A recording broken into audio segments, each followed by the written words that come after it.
1 Samuel capítulo 19, por falar em sofrimento, Davi está aqui na narrativa longa, onde ele está sendo o tempo todo perseguido por Saul, desde o capítulo passado, o 18, e vai continuar até Saul morrer. Basicamente, Saul está interpretando, está encenando o papel da serpente, o papel do diabo, perseguindo aquele que Deus ungiu, o filho da mulher, aquele que vai reinar sobre o seu povo. E nós temos então essa narrativa de sofrimento de Davi, que renderam alguns salmos, como nós vimos hoje, o Salmo 59, dentre outros. Eu vou ler o 1 Samuel 19 todo. Após a leitura ele dizer: essa é a palavra do Senhor, e todos que creem respondam com sonoro amém. E nós vamos orar mais uma vez. 1 Samuel 19 diz assim: Saul disse ao seu filho Jonatas e a todos os seus servos que matassem a Davi. Mas Jonatas, filho de Saul, era muito amigo de Davi, e Jonatas avisou Davi: Saul, meu pai, procura matar-te, e portanto protege-te amanhã, fica no lugar oculto e esconde-te. Eu sairei e acompanharei meu pai no campo em que estiveres. Eu intercederei por ti junto ao meu pai, e verei o que acontecerá, e te contarei. Então Jonatas falou bem de Davi a seu pai Saul, e disse-lhe que o rei não cometa um erro contra seu servo Davi, porque ele não pecou contra ti, e porque os feitos dele para contigo têm sido muito bons. Ele pôs a sua vida em risco e matou o filisteu, e o Senhor operou grande libertação para todo Israel. Tu mesmo vistes e te alegrastes. Por que pecarias contra sangue inocente, matando Davi sem razão? Saul atendeu ao pedido de Jonatas e jurou: tão certo como vive o Senhor, Davi não morrerá.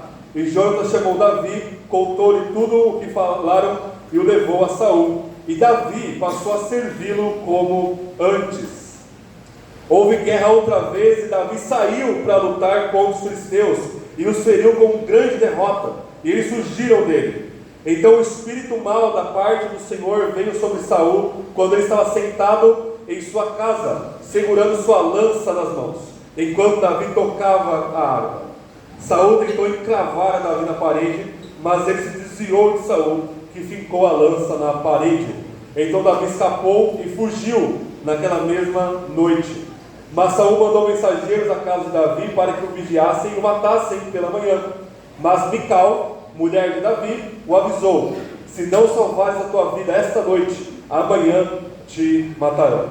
Então Mical baixou Davi por uma janela, e ele fugiu e conseguiu escapar. Mical pegou uma estátua, deitou-a na cama, colocou-a na cabeceira com uma colcha de pele de cabra e a cobriu com uma capa. Quando Saul enviou mensageiros para prender Davi, ela disse: ele está doente. Saul os enviou novamente para que vissem Davi, dizendo-lhes: traze-o para mim na cama, para que eu o mate. Então os mensageiros chegaram, a estátua estava na cama e a colcha de pele de cabra na cabeceira. Então Saul perguntou a Mical: por que me enganaste deste modo e deixaste meu inimigo escapar? Mical respondeu a Saul: porque ele me disse: deixe-me ir, senão eu te matarei. Assim Davi fugiu e conseguiu escapar, e foi até Samuel em Ramá, e contou-lhe tudo quanto Saul lhe havia feito. Então ele e Samuel foram a Naiote e ficaram ali. Disseram a Saul: Davi está em Naiote, em Ramá. Então Saul enviou mensageiros para prenderem Davi. Quando viram um grupo de profetas tendo manifestações proféticas sob a liderança de Samuel, o Espírito de Deus veio sobre os mensageiros de Saul, e eles também tiveram manifestações proféticas. Saul foi avisado disso e enviou outros mensageiros, mas estes também tiveram manifestações proféticas. Saul enviou mensageiros pela terceira vez, os quais também profetizaram. Então ele mesmo foi a Ramá, e quando chegou ao grande poço que estava em seco, perguntou: onde estão Samuel e Davi? Responderam-lhes: eles estão em Naiote, em Ramá. E foi para Naiote, em Ramá, e o Espírito de Deus veio também sobre ele. E ele ia caminhando e tendo manifestações proféticas, até chegar a Naiote, em Ramá. Ele tirou as roupas, e também teve manifestações proféticas diante de Samuel. e caído, ficou nu todo aquele dia e toda aquela noite. Por isso se diz: está também Saul entre os profetas. Essa é a palavra do Senhor. Amém. Vamos orar mais uma vez?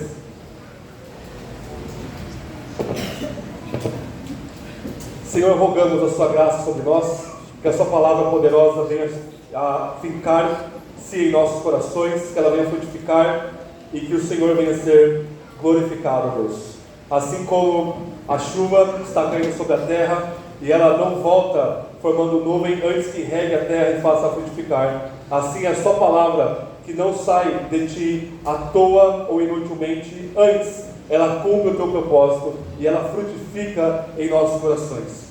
Essa palavra primeiramente é Cristo, que deixou o seu trono, veio a nós e cumpriu a sua missão, morrendo e ressuscitando por nós. E depois sim, subiu aos céus à destra do Todo-Poderoso, de ti mesmo, ó Pai.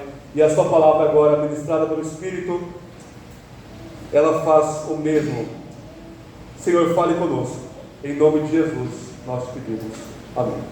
Bom, sexta-feira nós comemoramos 508 anos da Reforma Protestante.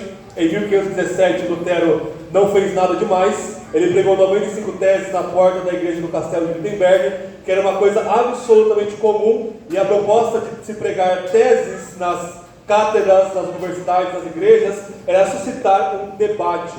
E Lutero estava querendo debater ali contra as indulgências. A coisa ganhou proporções gigantescas, e naquele mesmo ano, depois de 1518, também no ano seguinte, ele teve que debater com vários católicos ali. Ele debateu com um sujeito chamado Tomás de Caetano sobre as indulgências. Deu um baile ali naquele debate, a coisa foi piorando. Em 1519 ele teve que ir para Leipzig, ele debateu com um sujeito chamado Johann Eck. E agora o problema não é mais as indulgências, eu digo que o problema é muito pior. O debate de 1519 foi sobre a autoridade final da igreja, e Lutero defendia que a autoridade final da nossa fé e da nossa vida é a Escritura. E de novo Lutero não estava falando nada demais. Por quê? Todos os pais da igreja e todos os bons teólogos medievais diziam a mesmíssima coisa: a igreja tem a sua autoridade final na Escritura. A tradição é autoridade, a lógica é autoridade, o bom senso é autoridade, mas a autoridade final é a Escritura. E o catolicismo romano, lá no século XV, estava se desviando, tinha se desviado dessa verdade universal da Igreja de Cristo. 1521, na verdade 1520, Roma dá um édito contra ele e fala assim: você tem 60 dias para se retratar dessas suas alegações. Ele pega aquele édito e queima em praça pública, lá em Wittenberg, um ato de rebeldia contra uma instituição corrupta. E em 1521 temos a dieta de Worms, onde não é uma dieta de comida, mas ele tem que se retratar e defender a sua posição ali. Ele tem aquelas famosas palavras: olha, se eu não for convencido pela Escritura ou pela razão simples, eu não vou me retratar, minha consciência está cativa à palavra de Deus, portanto aqui eu permaneço, Deus me ajude, né? E aí Lutero, ele tinha um amigo muito importante chamado Frederico, que era conhecido como Frederico o Sábio. Esse Frederico, Friedrich em alemão, ele era um príncipe da Saxônia. Eles tinham 7 príncipes que eram chamados de eleitores, que eles decidiam quem seria o próximo monarca absoluto, e então eles eram muito poderosos. E o príncipe da Saxônia era muito amigo de Lutero, já de longa data. Ele inicialmente era católico, mas foi aumentando a sua convicção sobre a fé, agora protestante, né? A fé que Lutero estava pregando ali. O Frederico, ele pagou os estudos de Lutero, e depois ele garantiu que ele seria julgado com justiça. Ele não permitiu que ninguém iria matá-lo, ele tinha poder e autoridade para isso. Só que ele percebeu que depois dessa dieta de Worms, onde Lutero permaneceu firme e acabou com todo mundo ali no debate, convencendo muita gente que Roma estava errado, ele sabia que Lutero ia morrer, porque Roma e o próprio imperador deu uma sentença de morte para Lutero, e a partir daquele debate falou: Lutero é um criminoso, literalmente, fora da lei, e portanto, qualquer pessoa tem o dever de prendê-lo, e se você executar ele, você vai estar fazendo um favor para a humanidade. E quando ele ia de Worms, onde ele debateu para Wittenberg, a sua cidade, no meio do caminho mais ou menos ali, esse príncipe da Saxônia, o Frederico, ele armou uma encenação.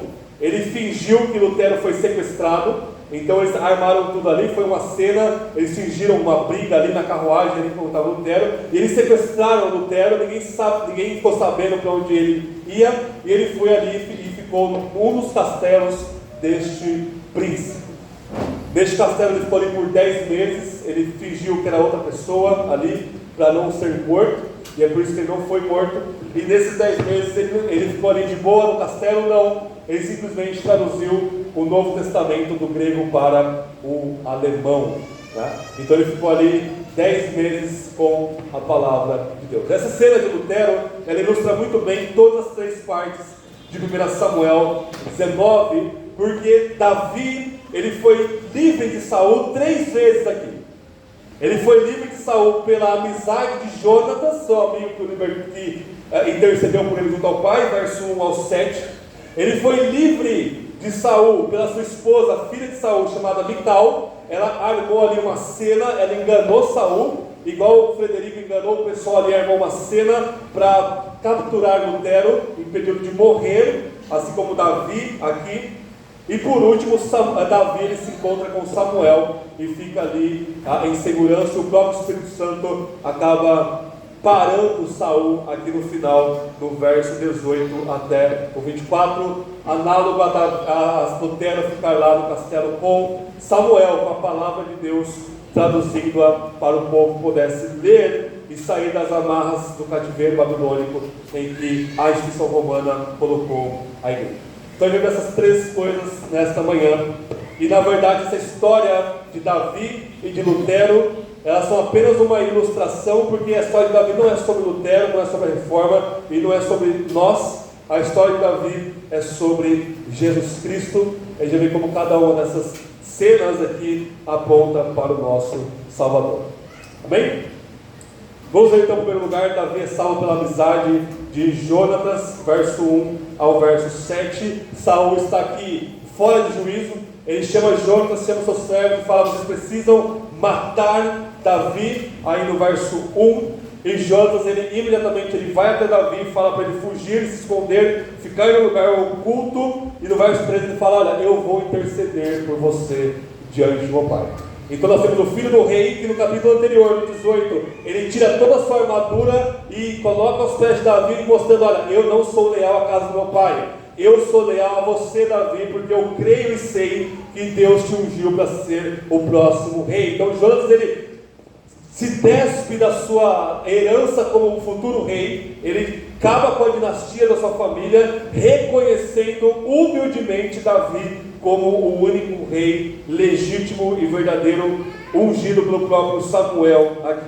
E aí, quando Jonatas ele vai interceder por Davi diante de Saul, ele fala algumas coisas muito características aqui e muito importantes. A primeira coisa, no verso 4, ele diz assim, que o rei não cometa um erro contra o seu servo Davi.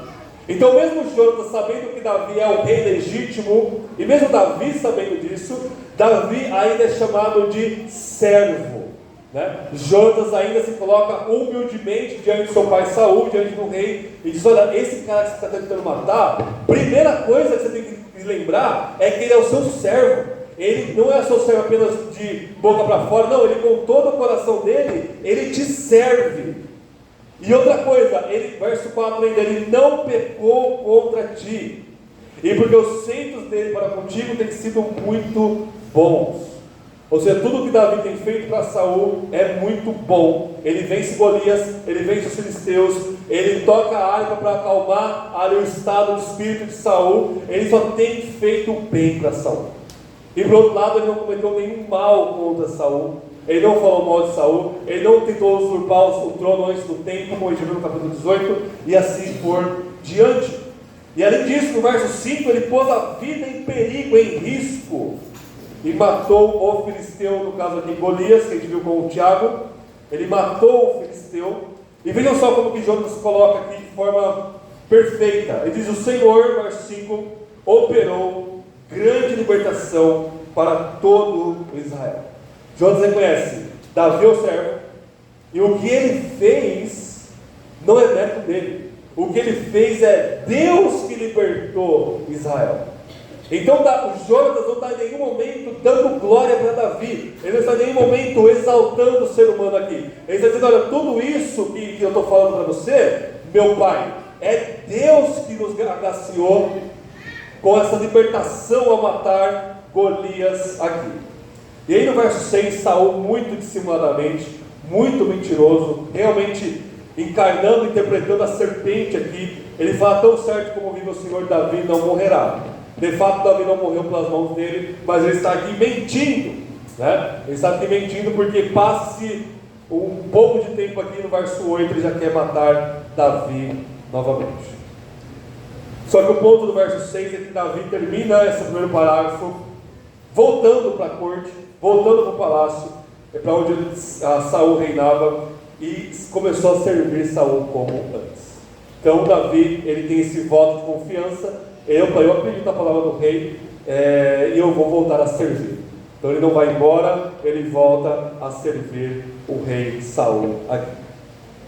O que essa passagem nos ensina é que o verdadeiro rei, aqui no caso Davi, ele é servo, ele liberta o povo de Deus, e ele é inocente. Verso 5 ele fala assim: tu mesmo viste e te alegrastes, por que pecarias contra sangue inocente? E a gente viu no Salmo 59 que não quer dizer que Davi era impecável, ele era pecador, mas contra Saul ele não tinha cometido nenhum pecado.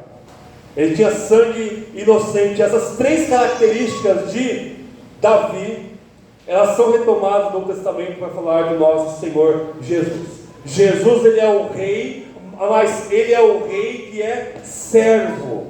Ele mesmo diz em Marcos 10:45 que ele não veio para ser servido, mas pelo contrário, para servir e dar a sua vida em resgate de muitos. Davi, ele coloca a sua vida em risco no verso 5, mas Jesus, ele dá a sua vida em resgate de muitos. Não somente isso, ele não é apenas o servo que dá a sua vida, e a sua vida traz libertação, assim como Deus fez através de Davi aqui no verso 5, mas ele sim é o único que tem o seu sangue, como diz o verso 5 no final, inocente. E todo esse combo é o que nos traz a salvação e o relacionamento salvador com Deus. A gente precisa de um rei, a gente precisa de um rei que nos serve, a gente precisa de um rei que nos serve, que dá a sua vida por nós, e essa sua vida, e essa sua morte, ela traz libertação. Por quê? Porque o seu sangue é inocente. O seu sangue é inocente. Ele não tem nenhum pecado, e por isso ele pode se colocar como nosso vicário, como nosso substituto, porque nosso sangue é a coisa mais podre e contaminada que existe, e a gente não pode dar a nossa vida por nós mesmos. Em Levítico fala que a vida está no sangue, e a vida que pecar morrerá, mas o nosso sangue não pode, mesmo que derramado 1 milhão de vezes, apagar nenhum dos nossos pecados, porque ele não é puro, ele é todo contaminado com nossos pecados. Essa é a nossa vida. E eu não estou falando de sangue literal, eu estou falando da nossa vida, da nossa alma diante de Deus. A gente não pode pagar nenhum pecado, mas o filho de Davi pode. O seu sangue inocente, ele traz libertação para nós, porque ele é o servo rei que morre pelos nossos pecados. E vejam, a narrativa de Davi ser salvo da morte, ela apenas delega e posterga que o seu filho não vai ser salvo da morte. Então o que Deus livra Davi aqui nessas três instâncias, Jesus não é liberto por amor a nós. Então o primeiro ponto que chama a nossa atenção aqui é o contraste. A gente vai ter três contrastes essa manhã. Se Davi foi salvo pela amizade de Jonatas, não teve uma amizade que salvou Jesus. Os seus amigos todos o abandonaram, exceto João e e as mulheres não fizeram nada ali, né? Por mais que Pedro tentasse arrancou a orelha de Malco ali com sua espada, ele não libertou Jesus, e no final ele saiu correndo de medo e até negou Jesus 3 vezes depois. Judas, que era seu amigo, o traiu por 30 moedas de prata. E nem a sua amizade eterna com Deus Pai o salvou. O Pai o abandona, o amaldiçoa e o pune na cruz por nós. Esse é o estado de Jesus na cruz por nós. Quando nós estamos num momento de perigo, nós sempre temos que contar com amigos para nos ajudar. Nós sempre temos um Jonatas, uma Mical que vai nos auxiliar, né? Nós não somos individualistas, a gente está dentro de um corpo e nós temos alívio uns com os outros, mas o nosso Senhor, Ele foi abandonado pelos seus amigos humanos e abandonado pelo Pai para poder, com sua inocência e obediência perfeita, morrer por nós. E ele diz em João capítulo 15, dizendo: vocês são meus amigos. Isso se aplica a cada um de nós. E a aplicação para nós aqui, uma aplicação por parte aqui, depois a gente vai ter algumas no final, é que nós temos, primeiramente, no quesito de uma teologia da amizade, nós temos Jesus como nosso melhor amigo. Esse conceito de melhor amigo é muito estranho, especialmente para quem é adulto, maduro, especialmente talvez para quem perdeu muitos amigos na vida, mas o conceito de melhor amigo precisa ser relido à luz do Evangelho, e nós todos temos um só melhor amigo, que é Cristo. A gente viu em Hebreus hoje que Cristo, Ele é o melhor, o superior, e Ele é o nosso amigo, e portanto toda a nossa amizade gira em torno desse centro que é Cristo Jesus.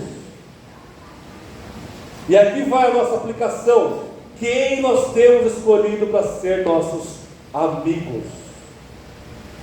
Obviamente não tem nenhum problema em ser amigo de pessoas ímpias. Paulo diz: olha, eu não falo para vocês saírem do mundo, eu não falo para vocês não se relacionarem com as pessoas do mundo, porque senão vocês têm que sair do mundo, e isso não é possível. Ele diz em 1 Coríntios 6. Mas aonde está o seu deleite?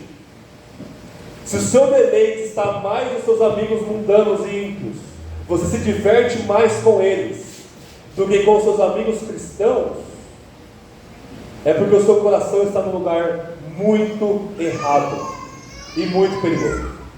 E vejam, essa aplicação é especialmente pungente também para as crianças e jovens da nossa igreja, porque uma das grandes tentações dessa fase, que é marcada por uma natural imaturidade, e que portanto se estende para a vida adulta, se o adulto continuar imaturo, é a pressão de nos tornarmos agradadores dos nossos amigos. É a grande tentação dos jovens de serem aceitos, de não parecerem esquisitos, de não sofrerem bullying ou algum tipo de perseguição leve na escola. E é por isso que muitos abraçam o esquerdismo, por exemplo. É por isso que muitos abandonam a igreja, por exemplo. E a boa notícia que eu tenho para vocês, jovens, é que vocês serão ridicularizados, abandonados. Talvez vocês até apanhem, não espero que não chegue a isso. Vocês não vão ter amigos mesmo, se vocês viverem o Evangelho de forma adequada. O seu único melhor amigo ou é Jesus, ou é a serpente. E tudo mais gira, todos os outros amigos giram em torno desses dois centros. Jonatas é amigo de Davi. Davi é amigo de Jonatas. Isso aponta para a amizade em Cristo Jesus que nós nutrimos e fortalecemos. É sério isso? Que você vai abandonar esse filho de Davi que morreu por você, que te ama com amor eterno, por um bando de molecada que não sabe diferenciar a mão direita da mão esquerda, que não tem nada entre uma orelha e outra, não são um fio segurando as orelhas, uma cabeça oca? É sério? Você vai abandonar a glória do Evangelho por míseras migalhas podres? E isso se estende para os nós adultos também. O adulto que ele começa a falar palavrão no trabalho, o adulto que começa a falar promiscuidades e imoralidade no trabalho, é essa imaturidade infantil de querer fazer parte de um meio, só que o meio está caído e contaminado. 1 Samuel nos ensina muito sobre amizade, e essa é a primeira aplicação do verso 1 ao 7. Em segundo lugar, verso 8 ao 17. Não é fácil nós entendermos essa passagem, porque Mical ela vai libertar Davi agora, né? Ela é filha de Saul, ela casa-se com Davi, mas o verso 8 começa falando que Davi ele sai para guerrear contra os filisteus novamente, e ele vence de novo, e ao vencer de novo, Saul lembra de toda a sua inveja, de toda a sua ira contra ele. Ele está com a sua lança lá no seu palácio, Davi está tocando harpa, e ele de novo, como no capítulo anterior, quer encravar Davi na parede. No capítulo anterior a gente viu que ele estava profetizando ali com o espírito maligno sobre ele, Davi tocando a harpa ali, né? E aí o nosso irmão Felipe, ele falou que talvez é porque Saul não gostava de fundo musical, enquanto ele estava profetizando, pregando. Esse é o comentário mais engraçado da história da igreja, sobre essa passagem. Mas o caso é que Saul ele quer matar Davi novamente, a harpa não é suficiente. Davi ele foge no verso 10 na mesma noite. E quem vai libertar ele agora é a sua esposa Mical. Verso 12 até o 17, Mical faz uma coisa muito perspicaz, no mínimo astuta. Ela pega uma estátua, e a estátua aqui é um ídolo, tá? É um ídolo. Ela coloca na cama, ela cobre, coloca ali um travesseiro com pelo ali, e finge que Davi está deitado ali. Então os homens de Saul vêm, ela fala: meu marido está muito doente, ele não consegue levantar da cama. Os caras não vêm assim, volta para Saul. E eles só falam assim: nem que vocês tenham que trazer ele para a cama e tudo, eu vou matar ele na cama dele. Ele não consegue sair da cama, ele está doente, melhor ainda. Eles voltam e eles descobrem que Mical havia enganado eles, né? Só deles saírem e voltarem para falar para Saul e voltar novamente, Davi ele consegue tempo para escapar, né? E o texto ele não faz juízos de valores morais aqui sobre Mical. E a nós leitores que precisamos trazer a Bíblia para entender o que Mical fez aqui. Porque o que Mical fez, em outras palavras, ela mentiu para salvar a vida do seu marido. E a grande pergunta é legítimo isso? Eu já falei isso várias vezes, porque a Bíblia tem vários momentos que ela vai trazer essa situação, tá? Quando a gente fala de ética, quando a gente fala do nosso comportamento moral, nós temos duas grandes teorias. Uma é o relativismo, que vai dizer que não existem regras morais absolutas e cada um faz o que quer, a hora que quer. A outra é o absolutismo, que vai dizer que existem regras absolutas, que independente se você gosta ou não, concorda ou não, elas são regras pétreas que são moralmente válidas, independente do sujeito e do subjetivo da pessoa. Só que dentro desse absolutismo, do absoluto, nós temos algumas vertentes. E a que se aproxima mais da Bíblia é o que é chamado de, desculpe a palavra técnica, mas absolutismo graduado. O que é isso?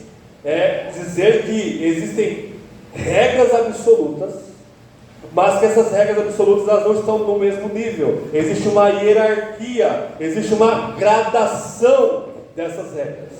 E isso é bíblico porque Jesus fala assim: os dois maiores mandamentos, Deuteronômio 6,5, ame o Senhor com o seu coração, Levítico 19, ame o seu próximo como a ti mesmo. Ou seja, existem mandamentos que são maiores do que outros, ou na língua hebraica lá de Jesus na época, mais pesados do que outros, ou seja, mais significativos, e portanto tem uma certa prioridade.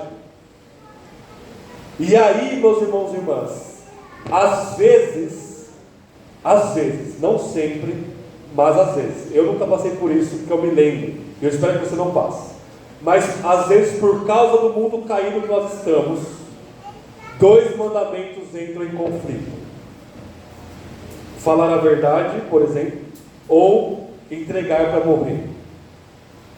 em essas situações extremas e paradoxais e até contraditórias que só existem por causa do pecado, nós temos na palavra de Deus que nós escolhemos não o mal menor, mas o bem maior. Por exemplo, Êxodo capítulo 2, capítulo 1, as mulheres hebreias iam ter os seus bebezinhos homens mortos pelo mandado de Faraó, e as parteiras salvavam os meninos. Em vez de elas matarem o bebezinho ali, elas salvavam e diziam, e elas mentiram, dizendo, as hebreias, desculpinha, né? Elas são muito rápidas no parto e não dá tempo de matar o bebezinho. Essas parteiras, elas são elogiadas. E nós temos vários momentos na Bíblia que acontece isso. Ou seja, entre falar um fato e preservar uma vida, a vida está maior do que falar aquele fato naquele momento. Por exemplo, todas as pessoas que na Segunda Guerra Mundial esconderam os judeus debaixo do seu carpete, quando bateram lá o nazista, o soldado nazista, não tem ninguém aqui. Não tem ninguém. Mas reparem, essa pessoa, quando ela faz isso, ela não tem que pedir perdão para Deus depois. Porque na Escritura ela não pecou. Não é que ela cometeu um pecado e uma coisa boa, não. A coisa boa ela sobrepuja o pecado. E portanto ela deve ser apenas elogiada como uma pessoa heróica, por exemplo. Mas, nesse caso de Mical aqui, dito tudo isso, é elogiável ela ter mentido e ensinado toda a questão aqui para salvar Davi. Mical, ela está com o pé meio torto aqui no pecado. Ela faz umas coisas que não precisa, que são suspeitas. Primeira coisa, por que ela tem um ídolo na casa dela? Isso é muito estranho. A Bíblia não fala que ela estava cometendo idolatria, né? É como Raquel, que foge fugindo de Labão, né, com Jacó, ela esconde um ídolo, é a mesma palavra que é usada aqui para Mical, né? Então, essas mulheres elas estão escondendo ídolos aqui, mas a Bíblia ela silencia, ela simplesmente, ok, foi um ato de esperteza, ela pegou uma estátua lá e colocou ali. Não fala que ela está idolatrando, mas é muito suspeito. Mas no final, no verso 17, ela responde a Saul no finalzinho do verso: porque ele me disse, deixe-me ir, senão eu te matarei. Então ela está dando um jeitinho brasileiro dela aqui. Ela não precisava falar isso pro pai dela, né? O pai dela provavelmente, por mais louco que seja, que fosse, ele não ia matar Mical, por exemplo. Mas ela ganhou ela tirou vantagem da situação além do que ela deveria. Ela então diz, ele falou para me matar. Isso é muito ruim, porque piora a imagem de Davi. E ela escaparia sem essa mentira. Em outras palavras, a gente tem que tomar muito cuidado quando a gente estiver diante de uma situação limite entre, eu vou mentir ou salvar uma vida, mas será que tem um escape disso aqui? Nós somos pecadores, e diante de situações limites, às vezes o nosso juízo vai ser embaçado. A gente precisa discernir entre o que é a sabedoria de Deus para guardar o maior mandamento e o que é a gente querer dar um jeitinho para ganhar benefício próprio. Entre trazer comida para minha casa e mentir, eu vou mentir no meu trabalho para eu ter esse emprego. Não, isso já não é absolutismo da Asper. Você vai falar a verdade, ser demitido e procurar outro emprego. Porque não tem só um emprego neste mundo que Deus nos dá. E se o emprego te exige que você minta, você não vai usar a desculpa de eu vou mentir ou vou guardar meu emprego. Guardar o emprego está muito abaixo do que salvar uma vida de fato. Porque aquela vida, se não for salva, não tem outra. O seu emprego tem 1 milhão de outros trabalhos que você pode fazer se você parar de preguiça. Aplicando isso ao nosso Senhor Jesus, se Davi foi salvo pela astúcia, Jesus, ele negou qualquer artimanha, qualquer subterfúgio para livrá-lo da cruz. Começa lá em Mateus 16 e Marcos 8. Ele diz: quem vocês dizem que eu sou? E Pedro diz: tu és o Cristo, o Filho de Deus vivo. Não foi carne e sangue que te revelou, Pedro, você é bem-aventurado, foi meu Pai que está no céu. E ele diz claramente: é necessário que o Filho do Homem seja morto, e seja sepultado, e ressuscite no terceiro dia. E Pedro, tomando a fala, diz: Senhor, não permita tal coisa. Não permita tal coisa. E ele fala: arreda-te de mim, Satanás. O ponto todo é que se aqui o diabo ele quer matar Davi, e Deus usa Mical com a sua astúcia para libertá-lo, no filho de Davi o diabo ele quer livrar Jesus da morte. Ele quer que Jesus dê um jeitinho de se auto-beneficiar, como fez Mical aqui. Porque se Jesus não morre, o diabo não perde.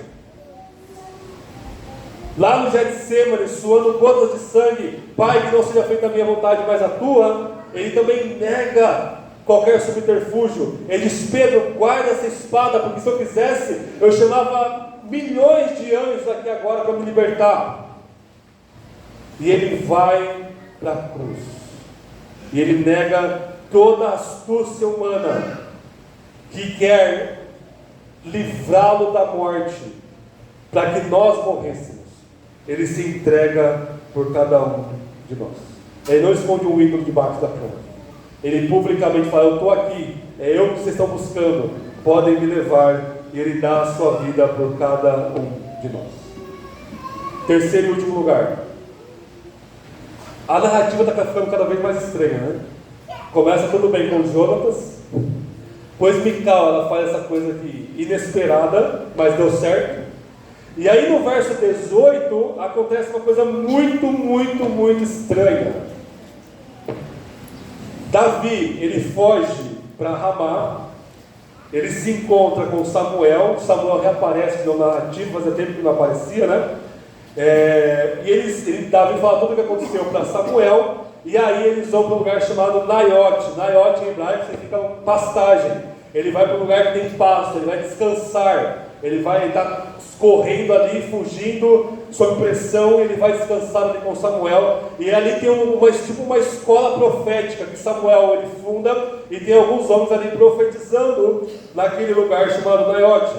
E aí por 3 vezes, lembra muito Eliseu, que o pessoal manda 3 vezes, e aí fogo desce do céu, só que aqui por 3 vezes, Saul ele manda uma comitiva de homens para prender Davi. Nas 3 vezes, o texto que fala, nós já lemos, o Espírito Santo, não o Espírito maligno, o Espírito de Deus, terceira pessoa da Trindade, entre aspas, uma pessoa divina aqui, ele enche esse pessoal aqui, ele se derrama sobre esse pessoal aqui, e eles começam a profetizar também. Então vem um grupinho, o Espírito desce, eles profetizam. Opa, o que está acontecendo? Manda um outro, o Espírito desce, profetiza, manda um terceiro, o Espírito desce e eles profetizam também. E aí Saul fala: não é possível uma coisa dessa. O próprio rei se levanta do trono e vai até Naiote, vai até Ramá, e quando ele chega lá, o Espírito Santo toma Saul também. E olha que loucura que acontece aqui, no verso 23 em diante. No verso 24 fala que Saul tirou as roupas, e também teve manifestações proféticas diante de Samuel, e ele caiu no chão, ele estava caído, ele ficou nu aquele dia e aquela noite toda. E esse refrão final aqui do capítulo, está Saul entre os profetas, ele faz um fechamento, porque quando Saul foi ungido rei, o Espírito Santo desceu sobre ele e começou a profetizar, o pessoal falou de forma elogiável: Saul está entre os profetas? É uma questão mais positiva. Aqui, meus irmãos e irmãs, é chacota. Aqui, essa pergunta popular se tornou um motivo de ridicularizar Saul, porque o rei está nu, no chão, por 24 horas, no estado de êxtase, e ele estava entre os profetas de forma muito vergonhosa. Isso é uma parábola do próprio reinado de Saul, que estava em queda, que estava caído, em vergonha, estava nu. O rei está nu aqui. O que está acontecendo aqui, meus irmãos e irmãs? As 3 vezes que Davi foi libertado primeiro por Jonatas e a sua amizade, segundo pela sua esposa Mical e a sua esperteza, e em terceiro lugar o próprio Deus, o Espírito Santo, ele para Saul. Ele para Saul. O Espírito Santo liberta Davi das garras de Saul. Como é que o Espírito Santo faz isso? O Espírito Santo é Deus, ele é soberano, ele faz o que quer, com quem ele quer, a hora que ele quer. Como é que ele parou Saul e as suas 3 comitivas? Dando um dom de profecia para eles. Olha que loucura, do ponto de vista carnal e humano, mas isso aqui é a sabedoria de Deus. O Espírito ele para Saul, dando profecias para ele. O texto não fala dando falsas profecias. Não é o espírito maligno que fez Saul profetizar. É uma profecia legítima dada pelo Espírito Santo. Aqui. E qual que é o ponto todo aqui desse profetismo de Saul e da sua comitiva? O ponto é um só: parar Saul. O Espírito Santo poderia ter mandado fogo, poderia ter cegado eles aqui, mas ele simplesmente escolheu o meio da profecia para parar eles ali. Eles foram tomados de um êxtase e eles estavam descontrolados aqui, basicamente, tendo manifestações proféticas. Isso é muito instrutivo sobre dons sobrenaturais nas igrejas. Muito instrutivo. Porque vejam, se a gente pode teologizar um pouco aqui, esse dom extraordinário, profecia, ele foi usado como um meio da graça comum de Deus. E o que é a graça comum de Deus? É uma graça, é um favor imerecido que Deus dá para todas as pessoas com um único propósito: frear o mal. Ou seja, as pessoas não são tão malignas quanto elas são de fato, porque Deus trava, para. Ele coloca barreiras nessa maldade das pessoas. Senão cada um de nós seríamos 1000 vezes pior do que Hitler ou qualquer outra pessoa. O que faz o ser humano não ser tão mal não é o seu coração perverso, é a trava que Deus coloca em nós, que a gente chama de graça comum. Graça comum. É essa trava. Por quê? Uma vez que essa graça comum é retirada, o mundo se pega fogo, se destrói do dia para a noite. Uma vez que Deus tira a graça comum, ou Ele diminui a influência da graça comum, a gente se mataria no mesmo momento. E aí não ia ter como o Evangelho progredir e Cristo ser glorificado na sua igreja e assim por diante. É por isso que Deus trava o ímpio. E o ímpio do Saul, ele foi travado aqui na sua maldade de matar Davi, através de um dom extraordinário. Então a gente acrescenta aqui nossa teologia dos dons essa perspectiva aqui, que às vezes numa igreja, num ajuntamento de pessoas, tem manifestações extraordinárias. Primeiro ponto: essas manifestações extraordinárias, elas podem ter 2 fontes. O diabo ele pode realizar sinais e milagres facilmente, ou o Espírito Santo. Uma vez que é o Espírito Santo que está dando dons extraordinários para alguma igreja, nós temos agora essas 2 possibilidades. Ou aquela igreja é uma igreja genuína, e portanto os dons são legítimos para a edificação da igreja, ou aquela igreja é falsa, e os dons estão acontecendo ali para aumentar a condenação daquelas pessoas. Mas querem saber, às vezes Deus está apenas travando o mal daquelas pessoas ali. Então, às vezes, em vez do cara ir lá traficar e matar, ele está brincando de profeta na igreja. Isso é bom para a sociedade. Olha que sabedoria de Deus, extraordinário. Então, em vez de ele estar lá tomado de droga, ele está tomado com um falso evangelho, e é o Espírito Santo que está fazendo isso. Mas não é salvífico isso, não é edificante isso. E no final, na última aplicação, a gente vai ver como discernir uma coisa da outra. E meus irmãos e irmãs, se o Espírito Santo salvou Davi aqui, ele não salvou Jesus. Pelo contrário, tudo que o Espírito Santo fez na vida humana de Cristo foi uma preparação para a sua morte. O Espírito Santo é quem gerou a humanidade de Cristo e juntou a sua humanidade de divindade no ventre de Maria enquanto virgem. O Espírito Santo unge Jesus no batismo e o prepara para o seu ministério público. Tudo que ele faz como homem, ele faz no poder do Espírito. E tudo isso porque o Espírito Santo está conduzindo Jesus, que está indo por vontade própria ao Calvário e à morte. Davi foi liberto da morte pela amizade, astúcia e pelo próprio Deus. O filho dele, Jesus, ele foi entregue à morte pelos seus amigos, pela astúcia humana e pelo próprio Deus, o Pai e o Espírito. Tudo isso por nós. Antes das conclusões práticas finais, que são 3, hoje é dito que é o dia dos finados, né? Dia dos finados. É importante nós termos um dia para lembrarmos dos nossos mortos.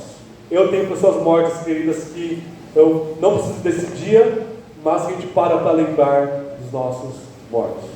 E vejam, eu vou conseguir a façanha de começar com a reforma e concluir com o Halloween. A gente tem que escolher entre um e outro, né? Mas o Halloween, lá quando a Europa não era cristã ainda, era uma festa pagã, chamava Samhain, se eu não me engano a pronúncia, que era basicamente o seguinte: o outono passava no dia 31 de outubro e começava a nova estação. O inverno, perdão, simbolizava a morte naquela região lá onde eles começaram essas festas, né? Então eles celebravam a vida, e nessa celebração a dimensão entre os vivos e os mortos ela era enfraquecida na cabeça deles, né? E eles acreditavam que os mortos poderiam voltar à vida ali naquele dia, né? É por isso que a gente tem hoje pessoinhas vestidas ali, especialmente mais nos Estados Unidos, né? Mas se veste ali de monstrinhos para volta esse paganismo.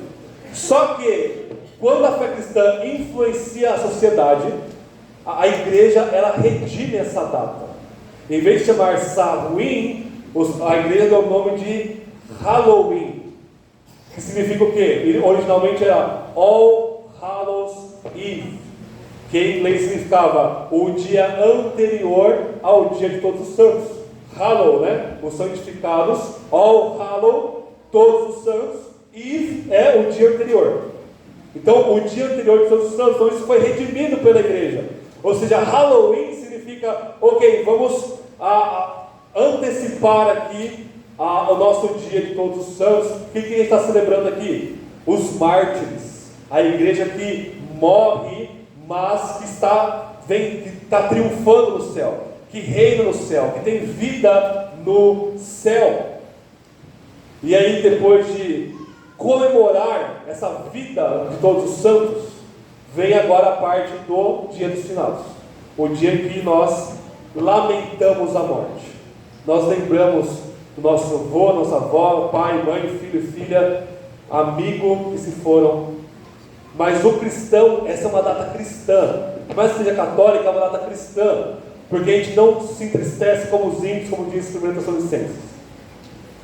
O ponto nevrálgico de tudo isso, o ponto central de tudo isso é que o dia dos mortos e a própria morte, ela ainda fala, mas ela não tem a palavra final. E ela não tem a palavra final porque o filho de Davi, ele morreu por nós.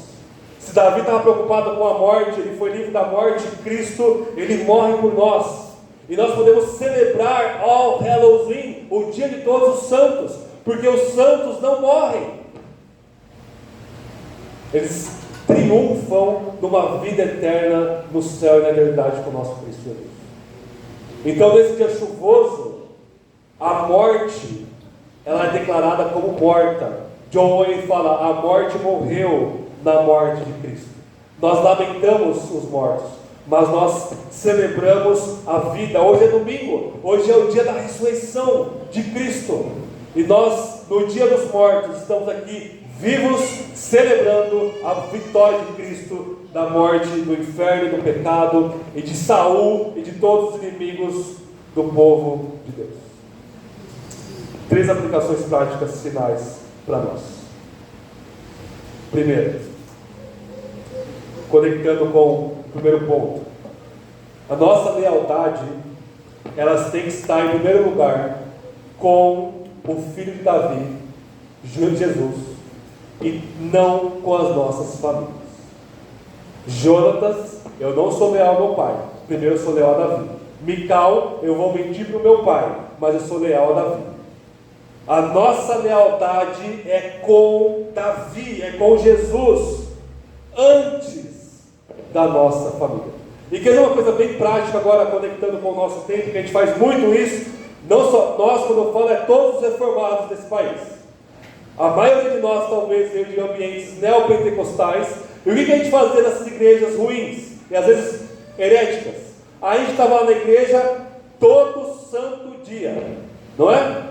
Quem ficava todo santo dia na igreja? Levanta a mão aí. Ou pelo menos 3, 4 vezes por semana. Muita gente aqui, né?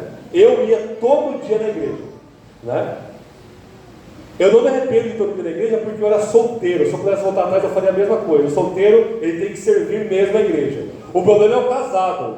Não tem como o casado fazer isso. Se fazer isso, acaba com a família.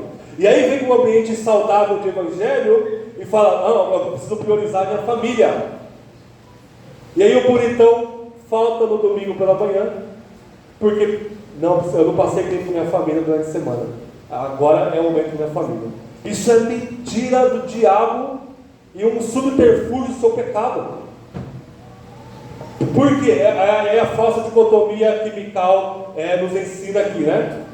Porque o domingo pela manhã é o dia que Cristo instituiu para que nós juntássemos e o cultuássemos. Isso é irrevogável, inadiável, inescapável.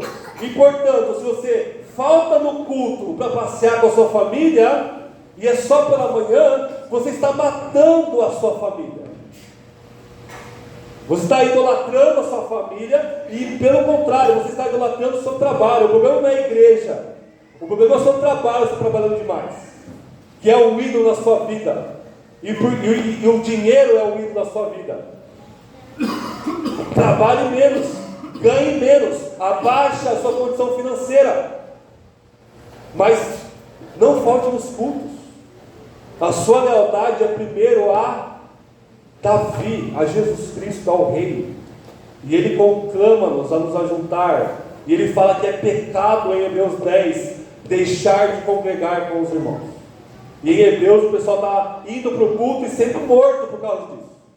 Não é que estava cansadinho, não. Estava sendo morto. E o autor de Hebreus fala, não faltem no culto, mas eu vou morrer. Enquanto eu estiver no culto, minha casa vai estar sendo incendiada. Vai para a igreja. Porque a sua lealdade primeira é com o rei que morreu por você. Nossa lealdade, imitando Jonatas e Mical, é primeiro a Jesus e depois as outras. Segundo lugar, Davi ele tem 2 movimentos aqui nesse texto que eu não gostaria de passar, eu coloquei aqui nas aplicações práticas. No verso 8 e no verso 18. Ele tem 2 movimentos aqui. Ele, em meio a tudo isso, ele faz 2 coisas. Ele sai para guerrear contra os filisteus.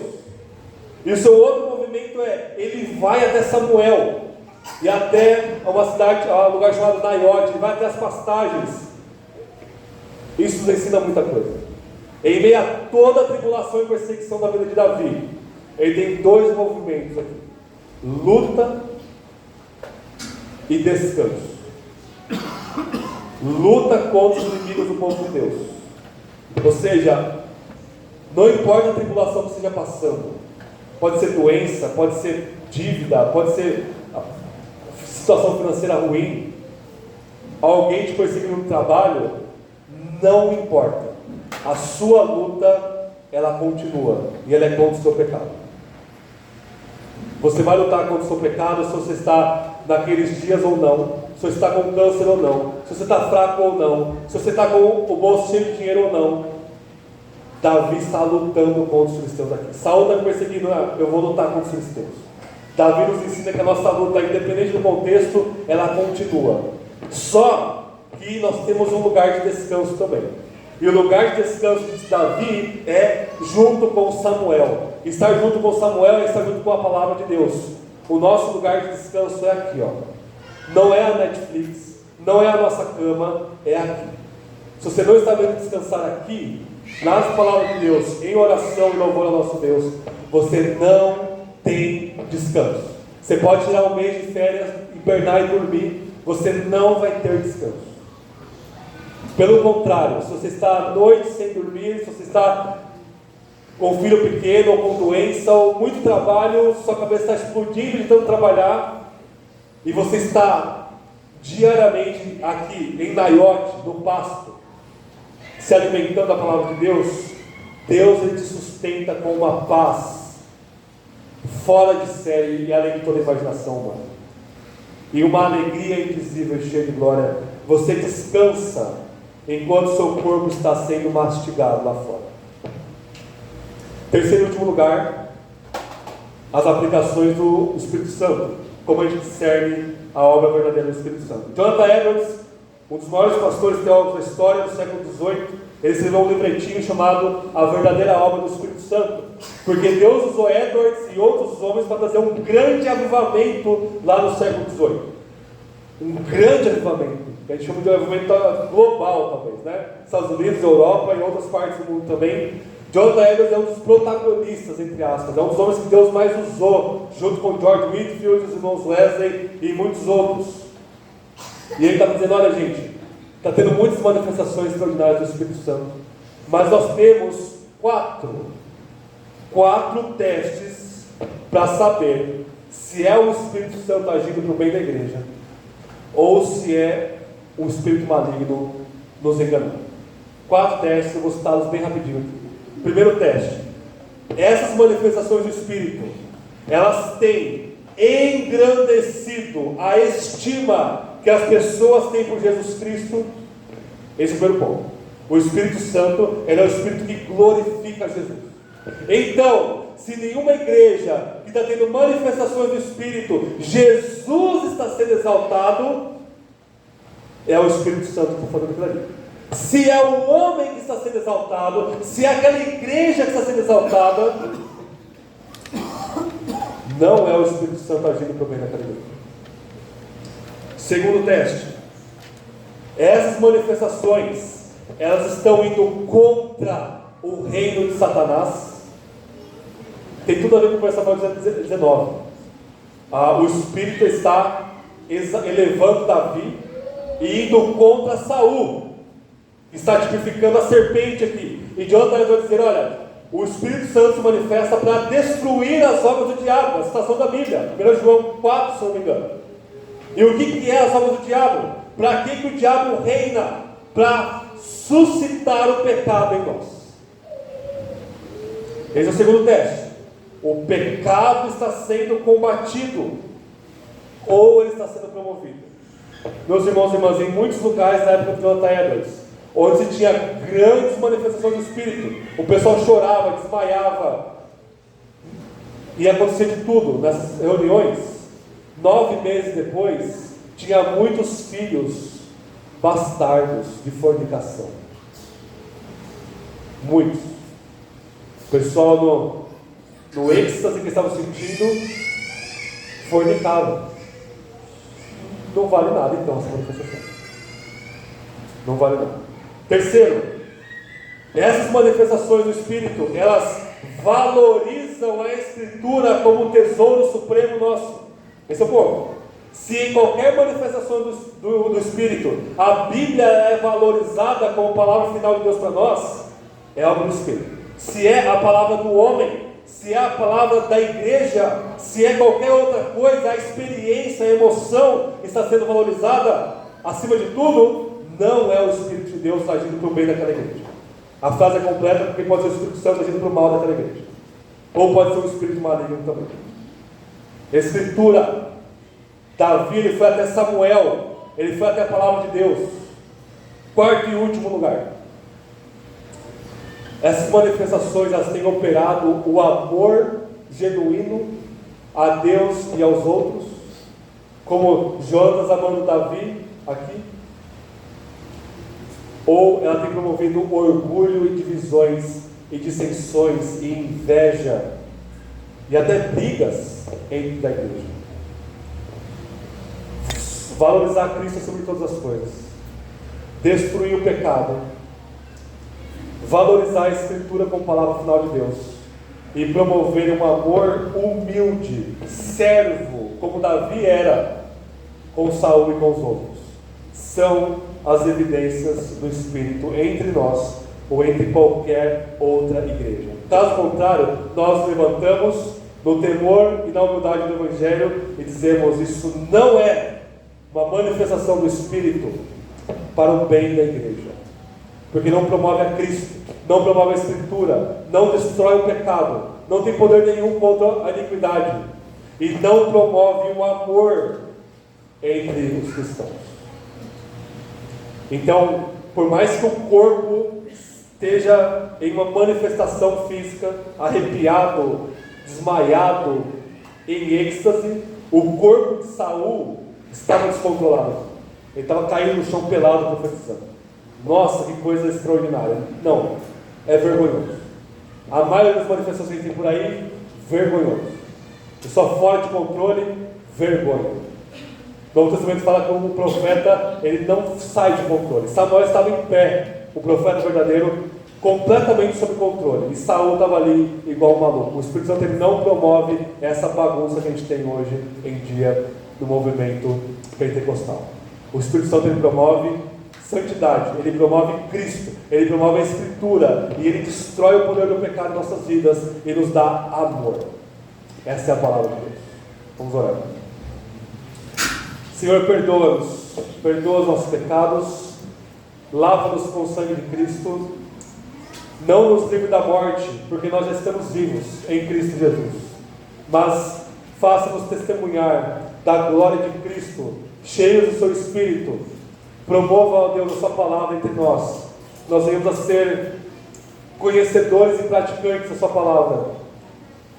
Nós venhamos a amar Cristo acima de tudo. Destrua as obras do diabo em nosso meio, mortifica os nossos pecados e nos dá o teu amor pelo Espírito que o Senhor tem nos dado, para a sua glória e não a nossa. Em nome de Jesus. Amém?